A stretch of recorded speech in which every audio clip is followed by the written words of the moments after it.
एक बूढ़ी भिखारन माँ के लिए लस्सी का कुल्हड़।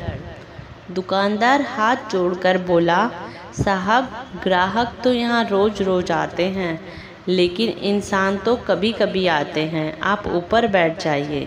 नमस्कार दोस्तों, अगर आपको हमारी कहानी अच्छी लगे तो प्लीज़ हमारे चैनल को लाइक, शेयर एंड सब्सक्राइब करें। Thank you. कलकत्ता में एक चर्चित दुकान पर लस्सी का ऑर्डर देकर हम सब दोस्त आराम से बैठकर एक दूसरे की खिंचाई और हंसी मजाक में लगे ही थे कि एक लगभग 70-75 साल की बुजुर्ग स्त्री पैसे मांगते हुए हमारे सामने हाथ फैलाकर खड़ी हो गई।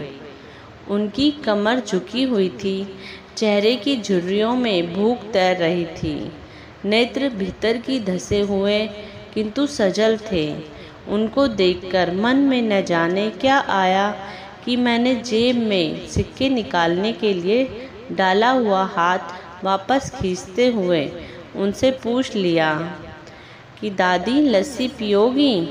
मेरी इस बात पर दादी कम अचंभित हुई और मेरे मित्र अधिक, क्योंकि अगर मैं उनको पैसे देता तो बस 5 या 10 रुपए ही देता, लेकिन लस्सी तो 40 रुपए की एक है, इसीलिए लस्सी पिलाने से मेरे गरीब हो जाने की और उस बूढ़ी दादी के द्वारा मुझे ठग कर अमीर हो जाने की संभावना बहुत अधिक बढ़ गई थी। दादी ने संकुचाते हुए हामी भरी और अपने पास जो मांग कर जमा किए हुए 6-7 रुपए थे वो अपने कांपते हाथों से मेरी ओर बढ़ाए। मुझे कुछ समझ नहीं आया तो मैंने उनसे पूछा, ये किस लिए?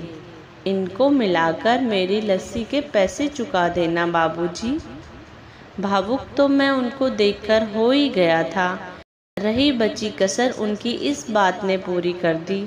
एकाएक मेरी आंखें छलछला आई और भर भराए हुए गले से मैंने दुकान वाले से एक लस्सी बढ़ाने को कहा।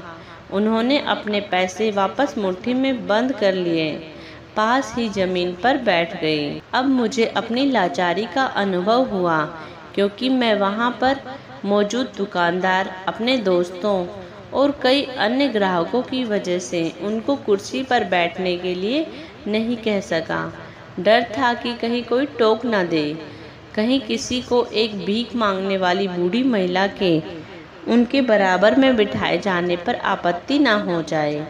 लेकिन वो कुर्सी जिस पर मैं बैठा था मुझे काट रही थी।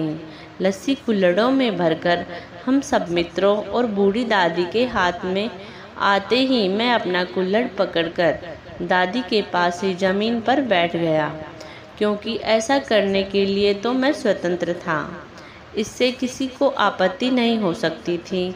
हाँ, मेरे दोस्तों ने मुझे एक पल को घूरा, लेकिन वो कुछ कहते उससे पहले ही दुकान के मालिक ने आगे बढ़कर दादी को उठाकर कुर्सी पर बैठा दिया और मेरी ओर मुस्कुराते हुए हाथ जोड़कर कहा, ऊपर बैठ जाइए साहब, मेरे यहाँ ग्राहक तो बहुत आते हैं, किंतु इंसान तो कभी कभार ही आता है।